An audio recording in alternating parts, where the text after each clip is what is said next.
Hi, Dan. Hi, Mimi. How are you? I'm good, thank you. And yourself? Doing very well, thanks. Oh, it's so great to see you. And I miss seeing you in person along with all our other colleagues. It's just such a rough time. It's very unusual to not be seeing anybody that we see in our regular lives. Yes, not to be able to be together, play together. But as you know, I'm really delighted to be revisiting your wonderful piece, Five Sketches for Solo Flute, on my Facebook live stream Tea with Mimi broadcast, which is tomorrow. Well, thank you for scheduling it. I'm Oh, honored. oh, well, and I'm honored that you wrote this piece for me back in 1997 when we were both students at the Curtis Institute of Music. And it just brings back so many wonderful memories of my studies there and my learning about composers and hanging around with composers as you did your thing. So what was the genesis of this piece? Was it an assignment to some extent? I don't know that this piece was an assignment, but the very first assignment I had from Ned Rorem when I was a student at Curtis was to write a set of duets for clarinets, and they were miniatures. And it was the first time I'd written miniatures. And so I think it was probably a year later, I wanted to return to the idea of miniatures. And you and I had already worked together on something else, I think. Yeah. And then I thought, oh, I love the idea of writing a short piece and making a little set. And so I wrote these pieces sort of because of working with Ned Rorem. Wow, because I remember then workshopping them, playing them in composition class with Mr. Rorem, and later on going to classes with Richard Daniel, who Yeah. we later commissioned also with a Dolce Suono Ensemble. And it was just so exciting for me because I was doing my amazing flute studies with the best teachers I could possibly have dreamed of, Julius Baker and Jeffrey Kainer, but also getting to work with great composition faculty and students. Well, certainly the idea of sketches, the idea that we could do 5 completely different things in a relatively small piece. As a student, it was just perfect. I could learn so much about the flute. I could learn so much about expressing different kinds of things. So that's what I remember, but boy, is it a long time ago. I know, but I think what is it like to write a miniature for flute? Because I know that it's often something that composition students do as young composers with just the limitations or maybe the possibilities of one line instrument. Right, so certainly that's the big thing is there's no accompaniment. So there's no counterpoint with another instrument. There isn't even really a chance for a breath unless it's very clearly built into the music as a whole. I guess I've always enjoyed it. I like the challenge of that expression, that focused expression. It's a little bit like a soliloquy. What can one person do? How do you build an argument? How do you take a theme and then develop it and build it without counterpoint, without a break, without all those things we normally have?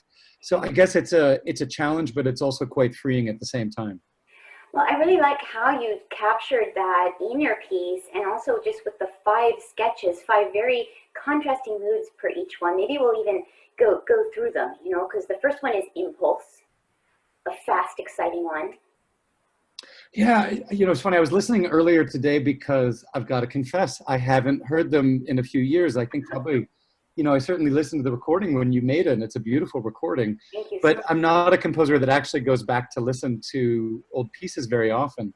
And it's funny because there's intervals, there's motives that I think, oh my gosh, I could have written that yesterday because it's still so much part of my musical DNA. And then there's other times where I'm surprised by what I did and I think I would have done it completely differently. But I'm just looking off to my right because I have your album up on Spotify and I'm reminding myself of the titles. Oh, great. Yeah, it was very exciting to include this piece in Odyssey, 11 American premieres for flute and piano, but including this is one of the examples of solo flute works. Because I was wondering how you would feel about it being such an early work for you, yet I feel a work that really lasts. I mean, all your musical ideas are so clear, are so powerful, are so much fun to communicate as the performer, taking us through a range of moods over the 5 movements. So yeah, it is fun for me to revisit as well. Yeah, it's an odd thing to have a piece from one's undergraduate days that is performed and recorded and out there. But I stand by the piece and I love your performance and love the project that we worked on. Do you remember that I told you we had coffee back in the fall and I had this really surreal moment with the first movement, Impulse? I'm not sure if it was a year ago or longer, but I was doing the dishes and I was listening to a podcast, Radio Lab, and they had some really background music. And I had this moment where I thought, well, that sounds really familiar. What is that? And I couldn't place it. And I don't know if you have that problem where occasionally you hear some background music and it just drives you crazy until you figure out what it is. Well, it was actually about 10 seconds of impulse from your recording. Wow. And some composer had folded it into sort of an electronic montage of background music for this podcast. And it Wow. was so surreal to encounter my music in a situation that I just could never have guessed that I would, and then have to figure out that it was actually my own music. Having an afterlife you never would have dreamed with it. That is really a great story. It's very funny. Yeah. But one of the things I love about it, over the 5 movements, the way there is an arc emotionally in order. So from the impulse, which is the first one, energetics, quite rhythmic, loss, a kind of free feeling, rhapsodic one. You could definitely explain them better than I can, or at least in terms of your vision. But then the interlude is like kind of a little dance, a short bridge to the next one. Number 4 is autumn refrain. And do I remember correctly that you were thinking about a Wallace Stevens poem when you wrote it? Oh my gosh. You know, I have no idea. I can tell you that I do love Wallace Stevens. And I'm from Connecticut and feel sort of a kinship.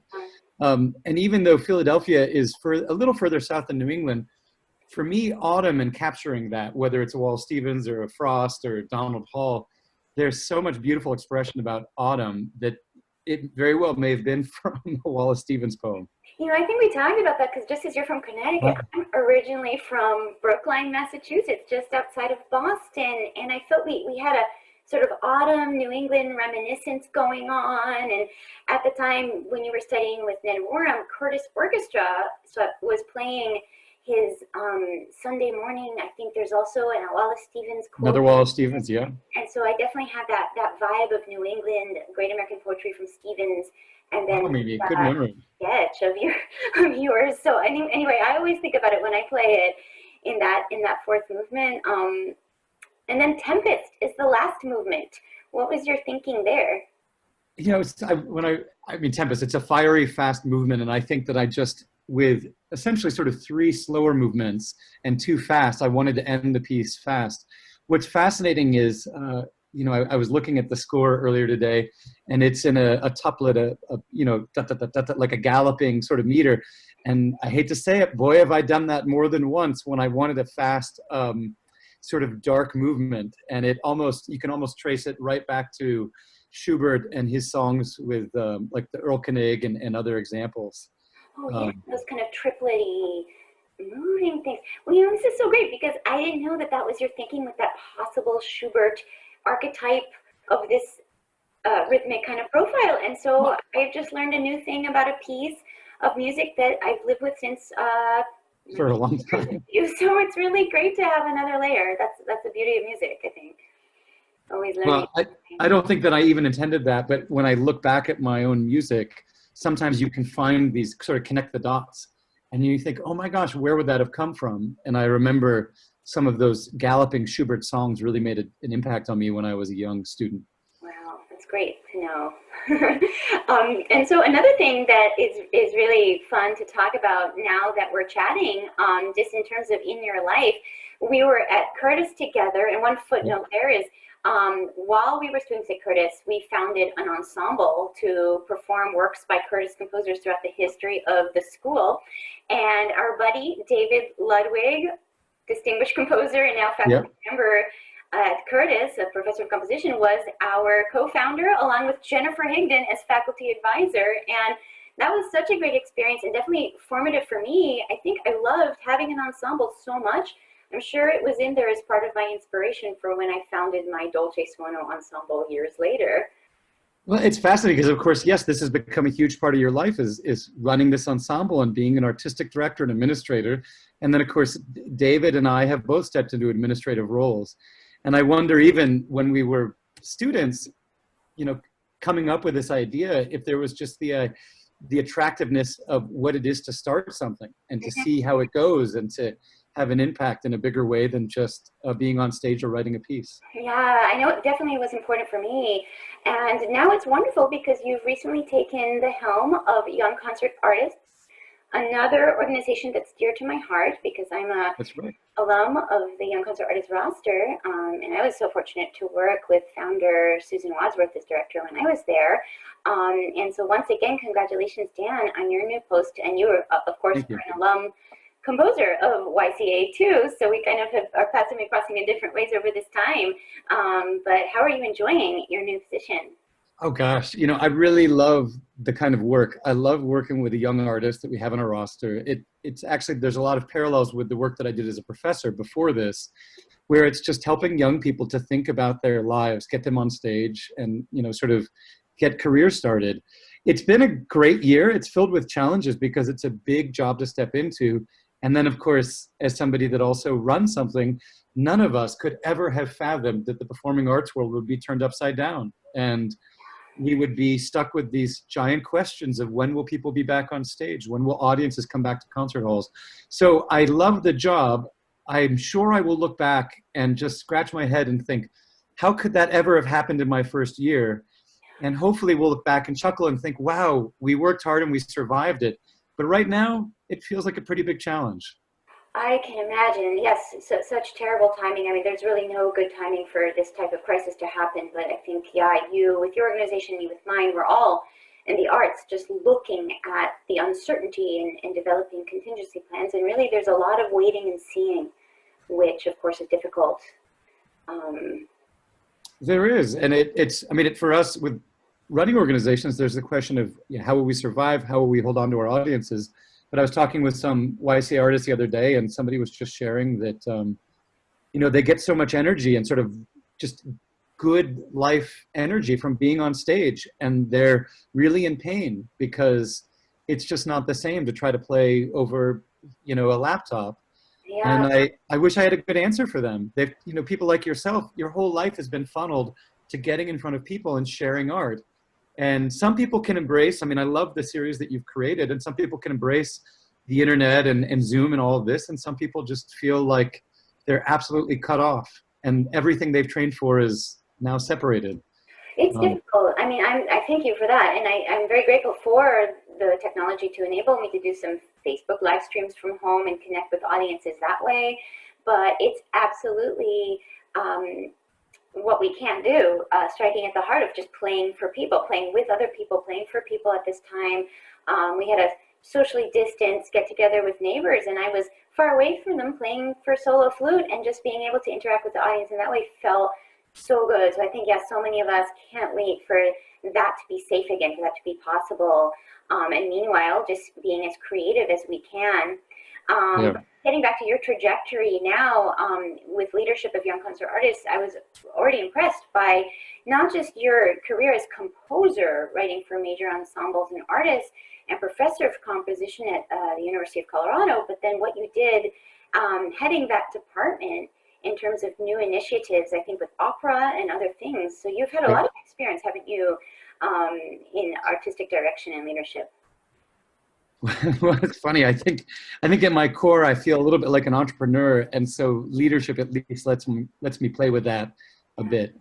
But it's been a really fun journey so far. Yeah, that's so wonderful. Yeah, it's great to talk with you. Great to revisit your music. At this time, are you finding yourself with more time for composing, less time for composing, or those thoughts happening? Oh, less time. I gave myself a bit of some room this first year because I knew it was going to be so involved. I've actually never worked harder in my life than I have in the last sort of couple of months.